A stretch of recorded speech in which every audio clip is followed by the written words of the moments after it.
जोहार, नमस्कार। कानून की बात में हम जो चर्चा करते हैं उसमें हमारा उद्देश्य यह रहता है कि आप कानून की पेचीदगियों को जानें और कानून के प्रति जागरूक हों कि आपको आपका हक मिल सके। कानून के विस्तार में हम इसलिए नहीं जाते हैं कि वह आपकी ज़रूरत की चीज़ नहीं है।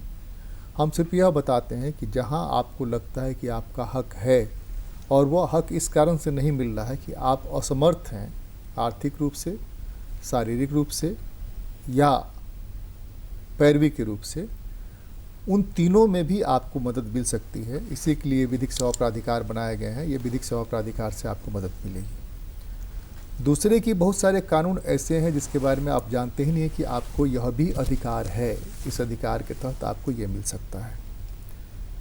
तो आज हम बात करेंगे मेडिकल टर्मिनेशन ऑफ प्रेगनेंसी पर। जो गर्भपात है, उस गर्भपात के जो अधिकार हैं, जो जानकारी है, उस जानकारी के अनुसार 1971 में एक्ट बना था।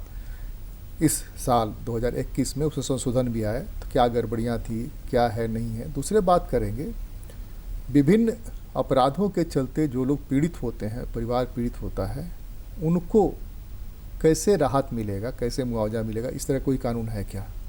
हमारे साथ है बात करने के लिए कानून की बात में एक्सपर्ट के रूप में झारखंड विधिक सेवा प्राधिकार की अवर सचिव सोनम बिश्नोई जी। स्वागत है आपका। नमस्कार। सोनम जी, हम शुरू करते हैं मेडिकल टर्मिनेशन ऑफ प्रेगनेंसी के बारे में। क्या है ये एक्ट, क्या है 1971 और 2021 जो है, दोनों के बीच में क्या है। तो ये हम अपने दर्शकों को इसलिए समझाना चाहते हैं कि मुझे नहीं लगता है कि इस पर हम लोगों ने कोई बात की है, इसलिए भी थोड़ा ज़्यादा विस्तार से समझाएंगे।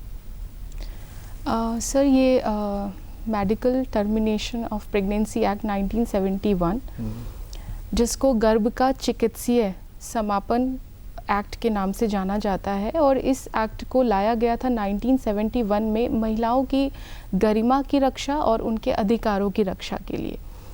और सर, 1971 के एक्ट से पहले हमारे भारत में जो भी अबॉर्शन होता था वो लीगली परमिट नहीं था। मतलब कि अबॉर्शन अगर किसी का होता था तो वो एक क्राइम के रूप में उसको देखा जाता था। लेकिन 1971 के बाद जब ये एक्ट लाया गया तो कुछ ऐसे कंडीशंस में टर्मिनेशन, मेडिकल प्रेगनेंसी को टर्मिनेट करने को। एक्ट ही नहीं था तो फिर वो जुर्म कैसे था। एक्ट तो था ही नहीं, गर्भपात करने का एक्ट था नहीं, उसके खिलाफ कोई एक्ट नहीं था, तो वो जुर्म कहाँ था। क्योंकि सर, देखा जाए तो एक हमारा जो पहले ये गवर्न होता था इंडियन आईपीसी से, इंडियन पिनल कोड से। भारतीय दंड संहिता की धारा है 312 से लेकर शायद 18 तक, इसमें इन्फेंटिसाइड और मिसकैरेज का प्रावधान है। तो उसमें क्लियरली मेंशन है कि कोई भी व्यक्ति अगर किसी का जबरन या फिर कोई भी महिला अपनी स्वेच्छा से भी अगर उसको करती है, मिसकैरेज कराती है, तो फिर वो एक क्राइम और उसका पनिशमेंट उसमें दिया होता, वो एक क्राइम समझा जाता था। लेकिन उसके बाद बहुत सारे सिचुएशंस को देखते हुए, ध्यान में रखते हुए, सोसाइटी की डिमांड को देखते हुए, ये 1971 में उस समय की मेडिकल टेक्नोलॉजी को ध्यान में रखते हुए ये एक्ट लाया गया 1971। और अब जैसा कि आपने पूछा कि थोड़ा सा हम रुक जाएं। जी, अनचाहा गर्भ मतलब कि जबरन गर्भ हो या उसकी वजह से माँ के जान के खतरा हो, इसको अनचाहा गर्भ में हम ले सकते हैं। या जो गर्भ में शिशु है उसी के ही बेहतर होने की गुंजाइश नहीं है, हो सकता है कि वो अपंग हो और बहुत सारी चीज़ें हो सकती हैं। तो अनचाहा गर्भ में क्या क्या चीज़ें आती हैं, इसकी शर्तें क्या है, इसको भी थोड़ा सर, बहुत सारी कंडीशन और सिचुएशंस थी जिसमें कि परमिट किया गया कि एक माँ अपने जो ये गर्भपात है इसको चिकित्सीय रूप से समापन किया जा सकता है। तो सबसे पहला कंडीशन था कि उसमें लिखा हुआ है कि जहाँ पर माँ जो है उसके जान को खतरा है, सपोज कीजिए अगर उसकी डिलीवरी के बाद 100% चांसेस हैं कि वो नहीं सर्वाइव कर पाएगी, ऐसे केसेस में अलाउ किया गया। दूसरे, उसमें सर समय सीमा है, उसके बारे में हम बाद में चर्चा करेंगे, उसकी एक समय सीमा है। दूसरा चीज़, जैसे सपोज कीजिए कि एक रेप विक्टिम है और जो प्रेग्नेंट हो गई है और उसको बहुत मेंटली फिजिकल इंजरी भी हुई है, और उसके तहत उस केस में भी रेप विक्टिम को मतलब ये गर्भपात करना है। हाँ, मेडिकल टर्मिनेशन का, प्रेगनेंसी के मेडिकल टर्मिनेशन का परमिशन दिया गया।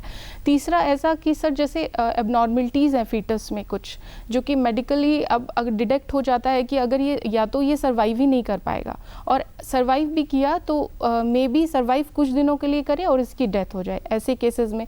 और चौथा कंडीशन था सर, जैसे कॉन्ट्रासेप्टिव्स जो होते हैं, गर्भ निरोधक डिवाइस हैं, अगर उनके फेलियर होने से कोई मैरिड वुमेन, मैं 1971 की बात कर रही हूँ, जो मैरिड वुमेन अगर प्रेग्नेंट हो जाती है तो उसको अधिकार था कि वो अपना जो गर्भपात है वो चिकित्सकीय रूप से उसका समापन करा सकती है। ये 4 कंडीशंस उसमें थी। लेकिन उसके बाद इस एक्ट का बहुत मिसयूज़ हुआ और उसके बाद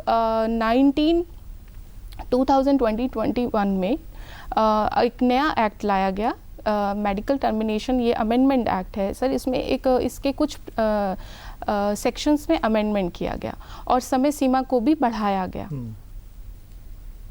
मैंने ये शर्तें बदली गई क्या? हाँ, शर्तें बदली गई। दूसरी चीज़, सबसे पहली शर्त तो ये थी, जो बदलाव है हम उस पर चर्चा करेंगे, कि पुराने एक्ट 1971 कहता है कि अगर 12 वीक तक की प्रेगनेंसी है तो उसमें एक रजिस्टर्ड मेडिकल प्रैक्टिशनर के रिटर्न में कंसेंट से उसका मेडिकली टर्मिनेट, जो प्रेगनेंसी है उसको टर्मिनेट किया जा सकता है। लेकिन अब जो नया एक्ट आया है सर, उसमें इस समय सीमा को बढ़ा दिया गया और उसमें लिखा हुआ है क्लियरली कि 20 सप्ताह तक, 20 वीक्स तक की जो प्रेगनेंसी है उसको in the presence of 1 legal medical practitioner, जो एक रजिस्टर्ड डॉक्टर है, उसकी लिखित अनुमति से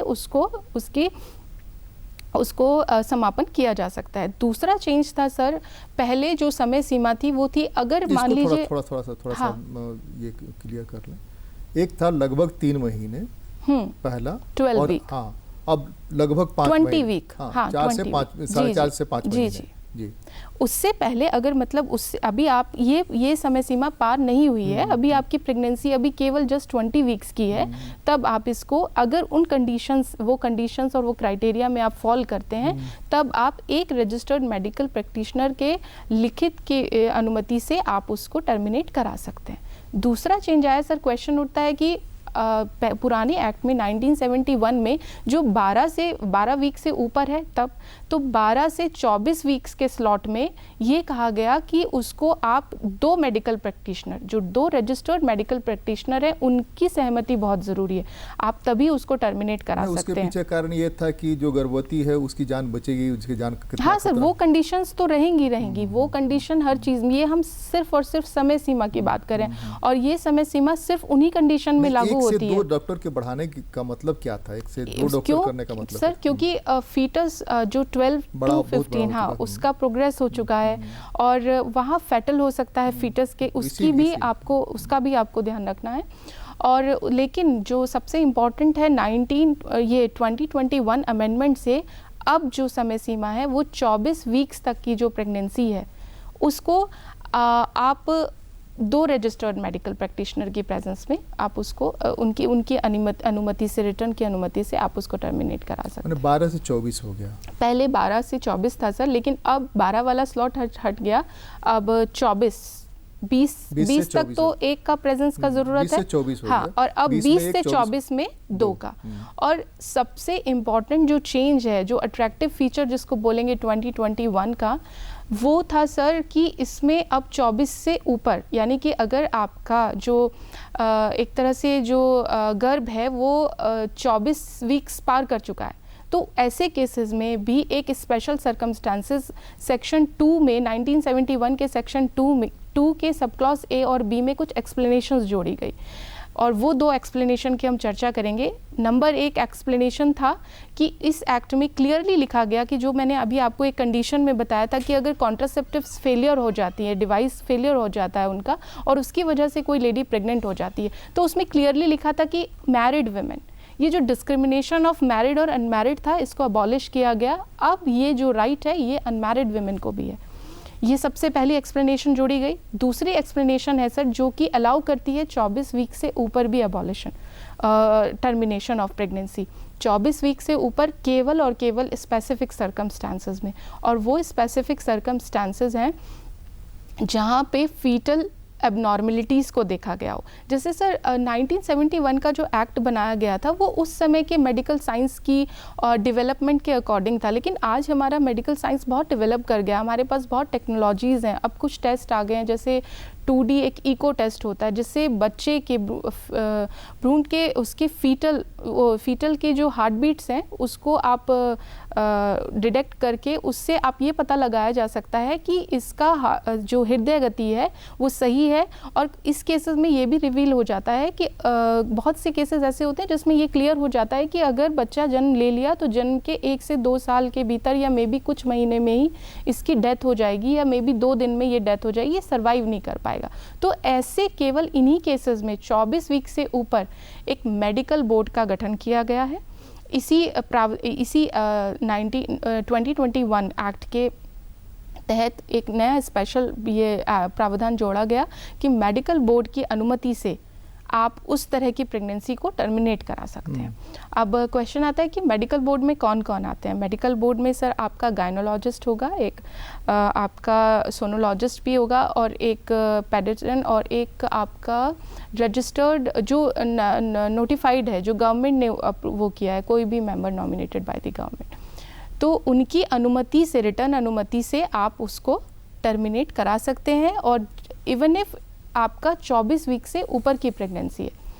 और इससे सबसे एक और महत्वपूर्ण फीचर जो 2021 के बाद जोड़ा गया वो है सर कि पहले एक ओनस है डॉक्टर्स के ऊपर। जो भी डॉक्टर्स, जैसे कि मैंने कहा कि अगर 20 वीक्स तक का है 1 legal practitioner registered medical doctor, और अगर 24 तक का है तो 2, तो ऐसे जो भी मेडिकल प्रैक्टिशनर्स हैं, रजिस्टर्ड डॉक्टर हैं, जो इस तरह की अनुमति देते हैं, उन पे एक ऑब्लिगेशन लगाई गई है कि आप उस लेडी की पर्सनल जो इन्फॉर्मेशन है उसको रिवील नहीं करेंगे।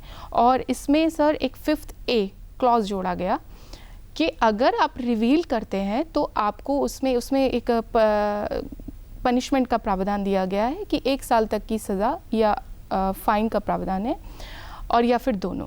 जो सोनोग्राफी में था निर्धारण करने उसका एक एक्सेप्शन है कि आप रिवील कर सकते हैं information, but that to a legally authorise person. जो इस पर्सन को, जैसे सपोज कीजिए कोई केस है या आपको कोई केस चल रहा है, आपको किसी लीगली ऑथराइज पर्सन को कोई इंक्वायरी, आपको उसको इन्फॉर्मेशन रिवील करनी है, तो आप उस केसेस में आपको अनुमति है कि आप रिवील कर सकते हैं। बट एक्सेप्शंस के अलावा अगर आपने उसको रिवील किया तो वो एक क्राइम के रूप में देखा जाएगा और उसकी सज़ा का प्रावधान है। और सर बहुत सारे फेलियर थे एक्चुअली 1971 के एक्ट के।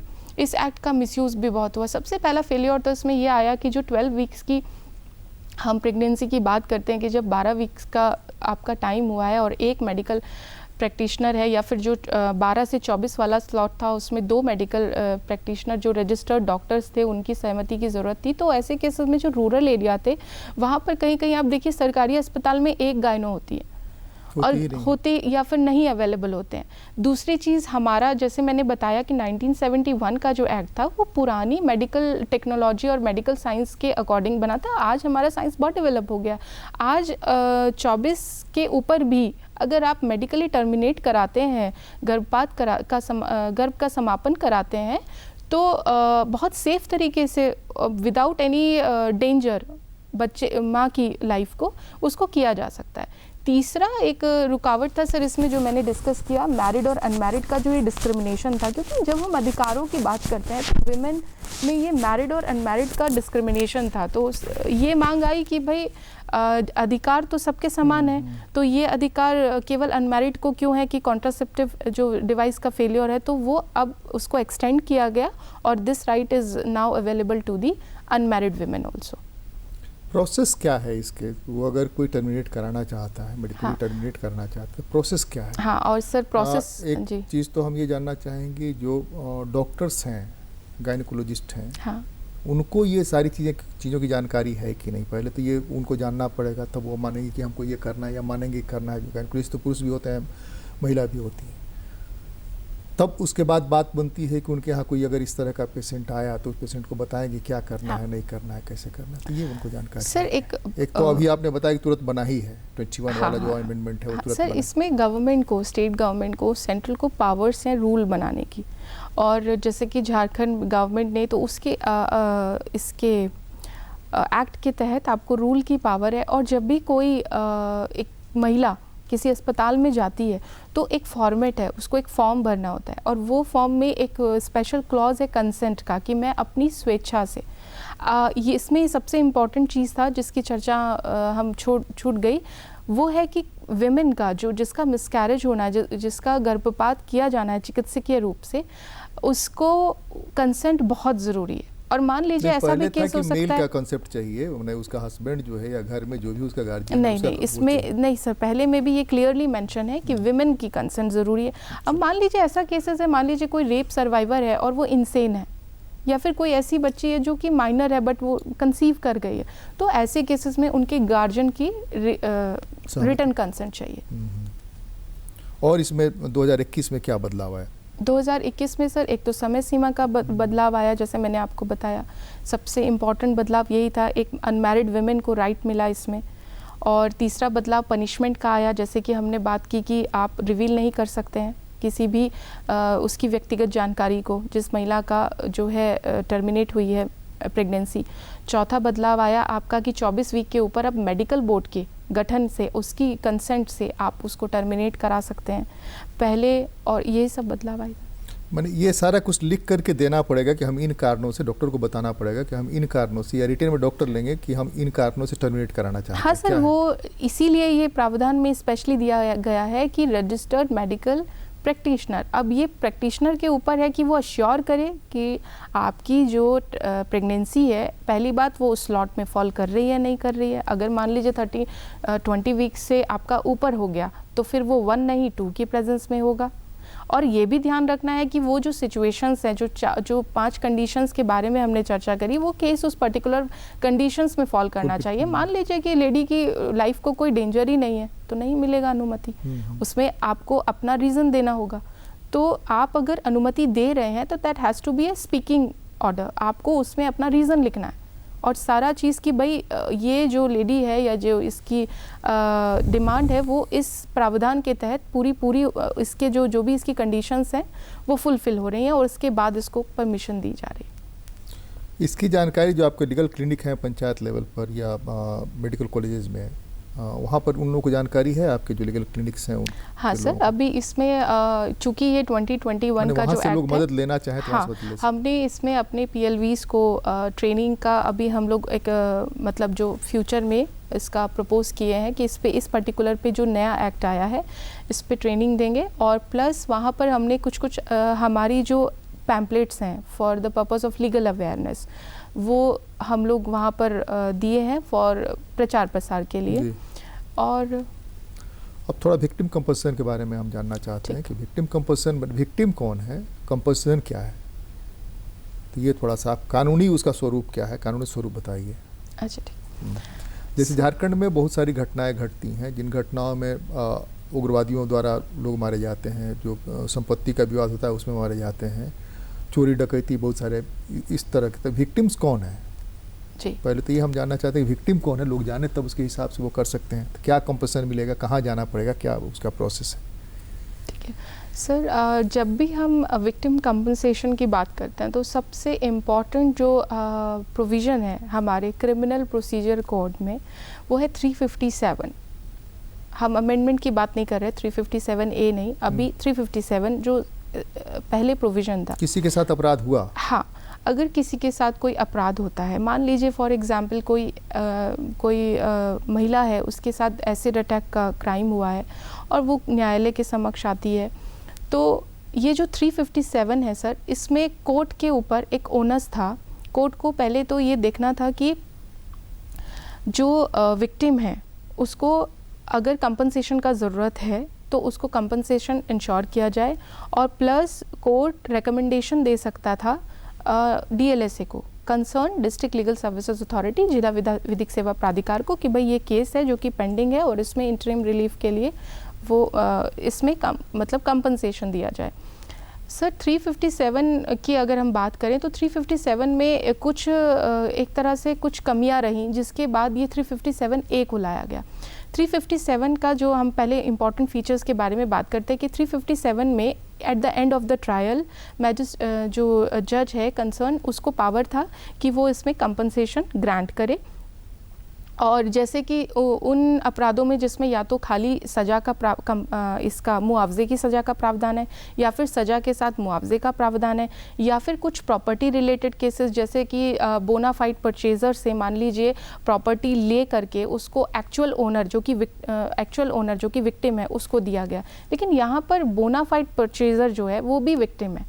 आप देखिए तो इसमें न्यायालय के पास ये भी पावर है 357 में कि वो एक स्पेशल डायरेक्शंस दे सकता है और उसको भी कंपनसेशन डायरेक्शन दे सकता है अक्यूज को कि आप इसको भी कंपनसेट करें, बोनाफाइड परचेजर को। सर इसमें कुछ फेलियर ये रहा कि बहुत सारी डिमेरिट्स थी। जैसे सबसे पहली ये कि इसका सबसे पहला कंडीशन ये है कि कंपनसेशन तभी दिया जा सकता है जबकि अभियुक्त का जो अपराध है वो सिद्ध हो चुका हो। लेकिन बहुत सारे केसेस ऐसे होते हैं जिसमें कि अभियुक्त डिस्चार्ज हो गया, मान लीजिए अभियुक्त का अक्विटल हो गया, उस केसेस में विक्टिम तो उसको तो कोई उसको कोई रिलीफ नहीं मिलता था। सेकंड सिचुएशन ऐसी भी आती थी कि मान लीजिए अक्यूज तो है बट उसकी फाइनेंशियल कैपेबिलिटी नहीं है, वो फाइनेंशियल इनकेपेबल है, वो दे ही नहीं सकता इतना। तीसरा फेलियर आता था कि बहुत से केसेस ऐसे थे कि कंपनसेशन दिया जाना है, सब केस है, विक्टिम है, बट जो अक्यूज है उसको आइडेंटिफाई नहीं हुआ है, ट्रेस नहीं किया गया है। तो ऐसे केसेस में जो अल्टीमेटली विक्टिम था उसको कोई रिलीफ नहीं मिलता था। तो इन सब का समाधान ढूंढने के लिए सेक्शन 357A को लाया गया, और 357A ने एक्सप्रेसिवली एक क्लियर किया कि विक्टिम को कंपनसेशन देना स्टेट की ड्यूटी है।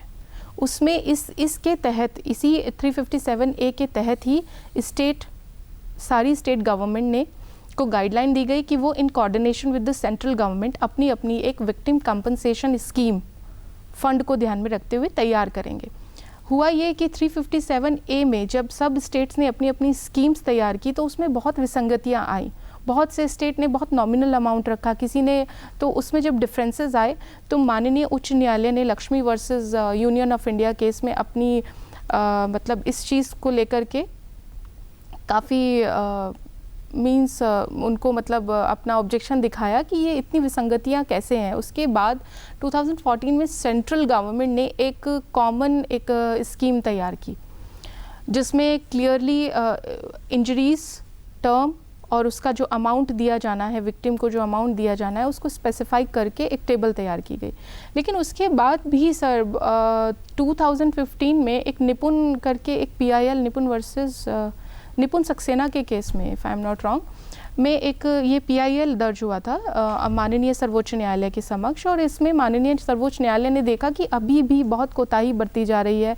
जो स्टेट गवर्नमेंट्स हैं वो इसको सीरियसली नहीं ले रहे हैं विक्टिम कंपनसेशन को। तब नेशनल लीगल सर्विसेज अथॉरिटी यानी कि राष्ट्रीय जिला विधिक सेवा प्राधिकार को ये निर्देश दिया गया कि आप एक स्कीम तैयार करें, और स्पेशली फॉर जो विक्टिम ऑफ सेक्सुअल असॉल्ट और एसिड अटैक विक्टिम के लिए आप एक ऐसी कॉमन स्कीम तैयार करें, या रेप सर्वाइवर के लिए, जिसमें कि सब चीज़ क्लियरली मेंशन हो।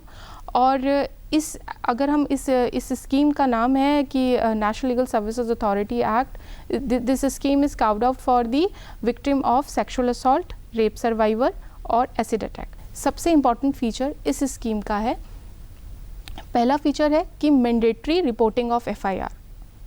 उसमें क्लियरली मेंशन है SHO और जो भी थाना प्रभारी है उसके लिए ये एक ओनस है कि वो मैंडेटरीली रिपोर्ट करेंगे। इस तरह का अगर कोई भी केस की में FIR दर्ज होती है तो वो उसकी FIR के विषय में कंसर्न जिला विधिक सेवा प्राधिकार या राज्य विधिक सेवा प्राधिकार को सूचित करेंगे। 3 मामलों में, हाँ, विक्टिम के मामले में, विक्टिम सेक्सुअल असॉल्ट की जितनी विक्टिम है और एसिड अटैक की विक्टिम्स में कि और ह्यूमन ट्रैफिकिंग की भी विक्टिम्स में, कि ये आप जो है इसको जिला अदालत को भी करेंगे, DLSO को भी करेंगे, जिला विधिक सेवा प्राधिकार को, अदालत को करने की जरूरत नहीं है। हाँ, जिला विधिक सेवा प्राधिकार को करेंगे। दूसरा है सर, इसका दूसरा सैलेंट फीचर है कि इसमें जो जिला विधिक सेवा प्राधिकार है उसको ये अधिकार है कि वो सियो मोटो भी एक तरह से हाँ कॉग्निजेंस लेके सियो मोटो भी, लेकिन उसमें एक सर्टिफिकेट का ज़रूरत होगा। वो सर्टिफिकेट इशू होना चाहिए या तो कंसर्न SHO या फिर मजिस्ट्रेट के द्वारा कि भाई ये विक्टिम है, इस केस की विक्टिम है और ये इसको ये इंजरी हुई है। उस सर्टिफिकेट के बेसिस पे उसको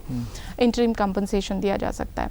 तो अब सर और तीसरा सिचुएशन ये आया कि आवेदन देगा कौन? विक्टिम। मान लीजिए विक्टिम नहीं है तो कौन? तो विक्टिम के जो डिपेंडेंट्स हैं जो उस पर पूर्ण तरह से आश्रित थे वो देंगे। इस तरह से सर तो देखा जाए कि 357A में अब इंटरिम रिलीफ भी दिया जा सकता है। आपको पूरी ट्रायल तक वेट करने का ज़रूरत नहीं है।